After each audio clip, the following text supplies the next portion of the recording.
Selon les données collectées par les Nouvelles nationales d'APTN, après de diverses sources, 34 candidats autochtones seront en lice le 28 avril.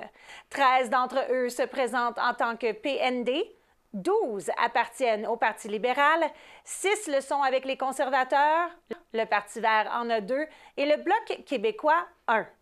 Bien entendu, ces chiffres se repartissent entre les candidats des Premières Nations, les Métis et les Inuits. Il y a 22 candidats des Premières Nations.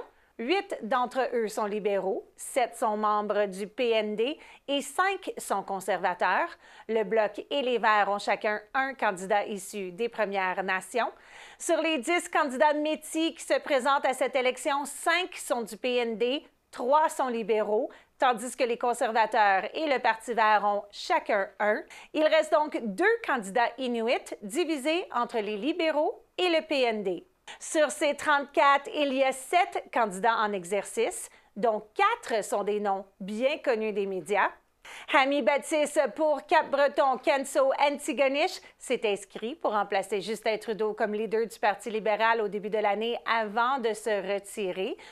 2 députés du PND sont connus pour s'être exprimés contre la violence à l'égard des femmes et des filles autochtones. Il s'agit de Léa Gazan de Winnipeg Centre et de Laurie Idlaut du Nunavut. Blake Desjarlais de la circonscription d'Edmonton-Griesbach est un métis cri et bispirituel qui se prononce souvent en faveur des questions bispirituelles.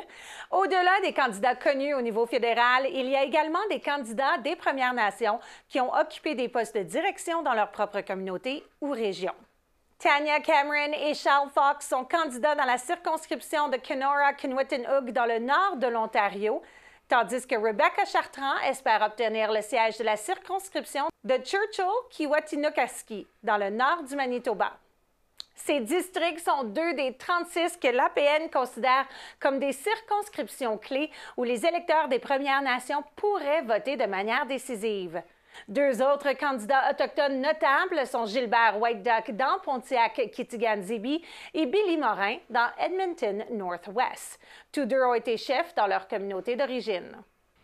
Et c'était votre tour d'horizon. N'oubliez pas que nous avons une émission pré- et post-débat francophone la semaine prochaine. Et bien sûr, nous allons couvrir les élections.